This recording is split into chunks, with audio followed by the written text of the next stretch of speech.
My life has been a roller coaster. Good. Means Good. you're living it. Nope, good and bad. Gave you some clarity for sure. Been a millionaire twice. Still are. No, Yeah. no, not now. Yeah. Because we're looking at your vibrational currency. It's time for you to cash in your chips. Oh, okay. Yeah. Right. Okay. In other words, you can't have done that without knowing that, and there's no regression. So anything that you have accomplished, it still exists. You just can't give attention to what is and let it come in its new form. It will come in its new form. It must. It's law. It's inevitable.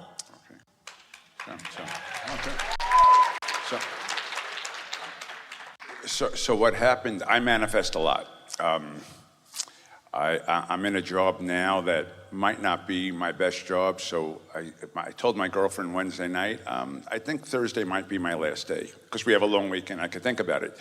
On my way home, I get into a car accident, and my car gets totaled. Someone smashes right into me, coming home.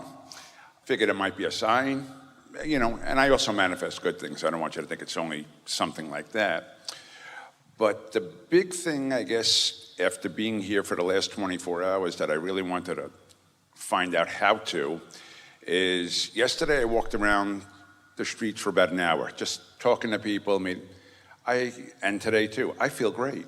I just love that. I just feel like I could take over the world. Well, how do I keep that? What happened was when Sky looked down, she found something interesting on the floor and just focused on it for a little while.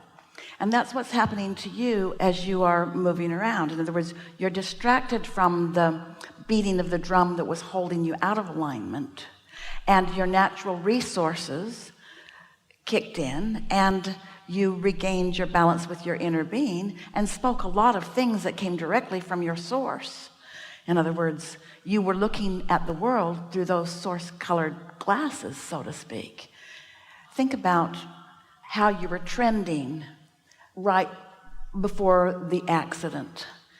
Were you dismantling a job? In other words, what was going on there?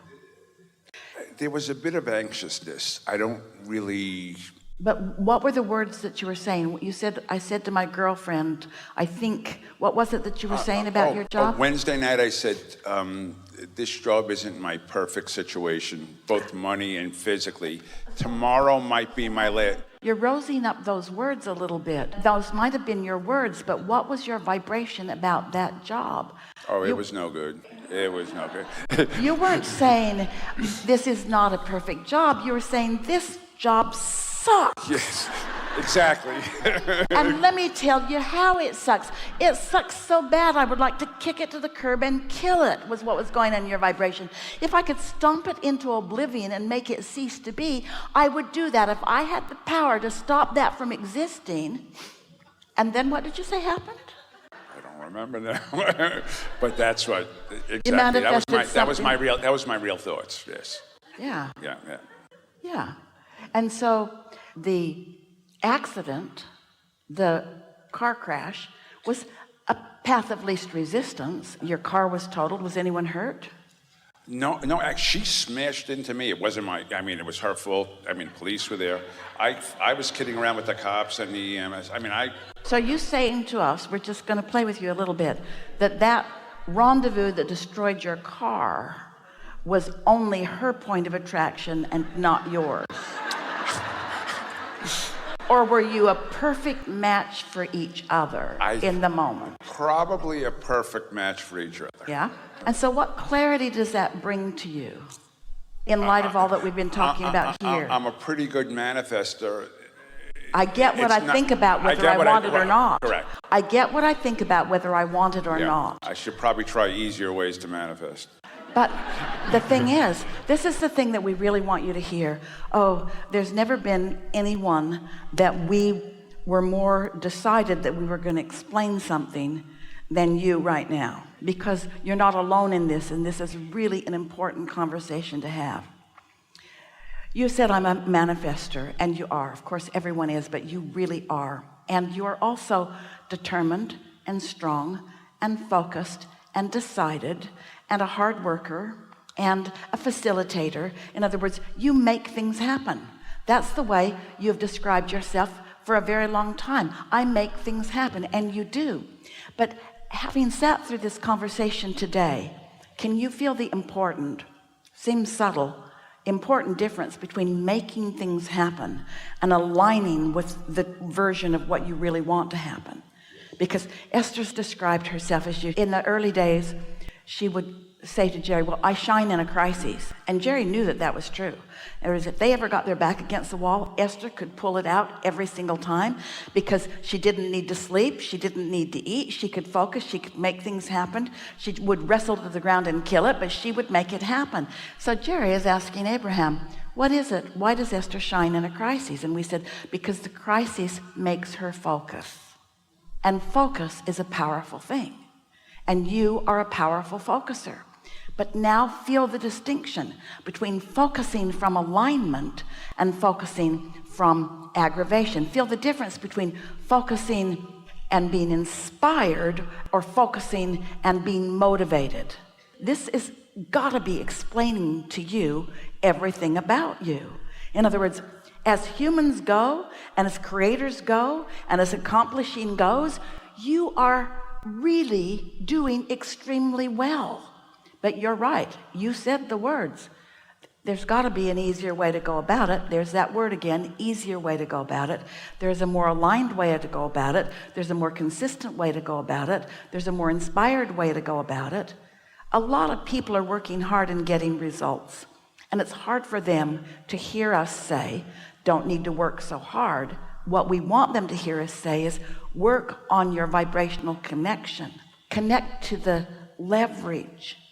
Some while ago, we were offering an analogy that people resonated with. We're going to revive it right here because it really applies. You'll really hear it. So a person, people, most people, go down to the river's edge, and they've got their canoe. And they get in the water and they point it upstream. And then they paddle on their way to where they think they want to go. And we say to them, why not turn your canoe and go with the flow? Because it's leading to everything you want. The cooperative component, the stream is calling you. They say, oh no, I don't want to be lazy.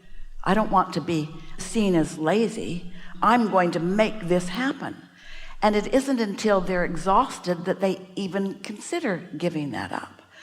And what we're wanting you to hear, and we know you know it so well that this almost seems condescending as we say it to you, and we don't want it to feel that way to you.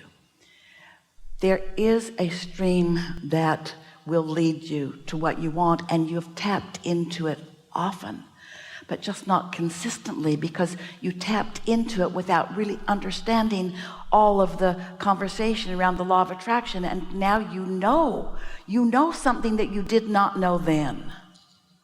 Right.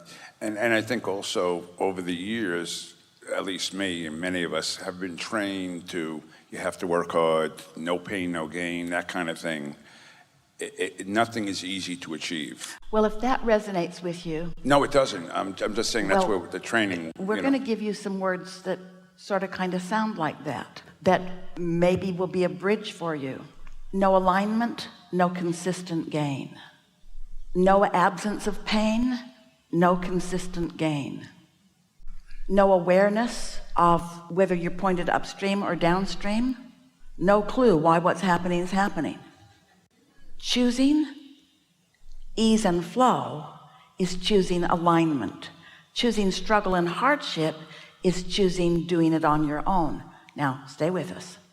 Why would you choose doing it on your own?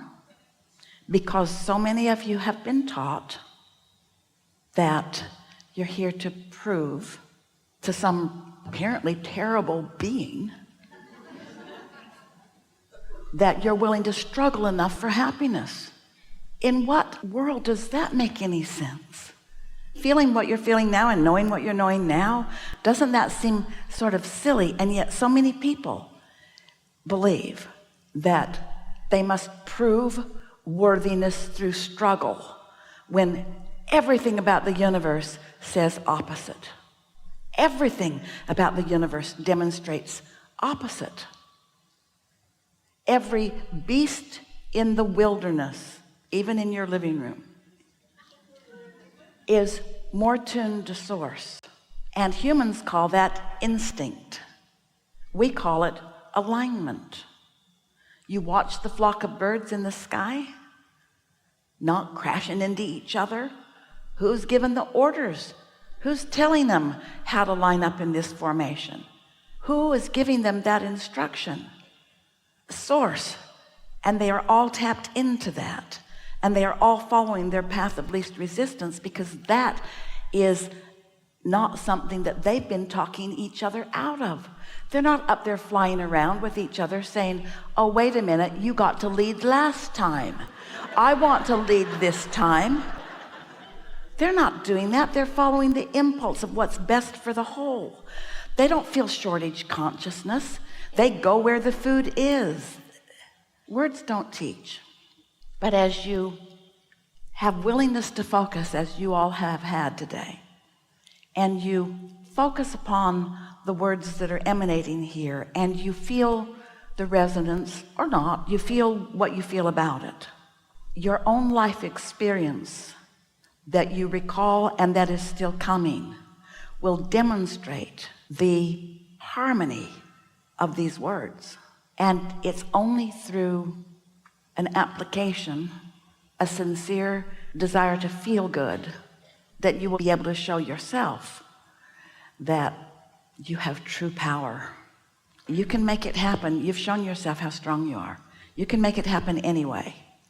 But whatever it is that you think is demanding from you the struggle and the hard work is wanting for you love and peace and flow and clarity and energy and alignment and vitality and flexibility and ease and flow and love and appreciation and well-being and interest and more and exhilaration and excitement and fantastic living of life.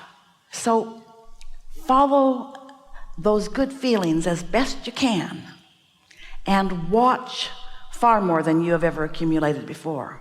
Oh, we've seen your vortex. We're not making this stuff up. 2 people came to a seminar some time ago, both on the same day. Woman said, I'm an artist. I live on the East Coast. Now I'm here on the West Coast. I've come because I want to go to Hollywood. I want to paint scenes. I want to be part of all of that process. And on my way, she didn't have a traffic accident. On my way, someone broke into my car, took all my portfolios, and now I have nothing to show. And so I'm not going to be able to present myself in an appropriate way. And we said, wait a minute. Most of that stuff you painted a long time ago. It doesn't even reflect your talent now anyway. And all that you painted is still within you. So show up and paint. Show them what's current. Never occurred to her. When she heard it, she knew it then. A man at the same seminar. I'm in my 60s, he said. I've been very, very wealthy. I lost everything. Made some choices. Economy was bad to me. Had a long list of reasons. I've lost it all. And I'm too old to reclaim it again. And we said, wait a minute. What's in your bank account doesn't represent what your future manifestations are. It's what's in your vibrational escrow. It's what's in your vibrational reality that represents it.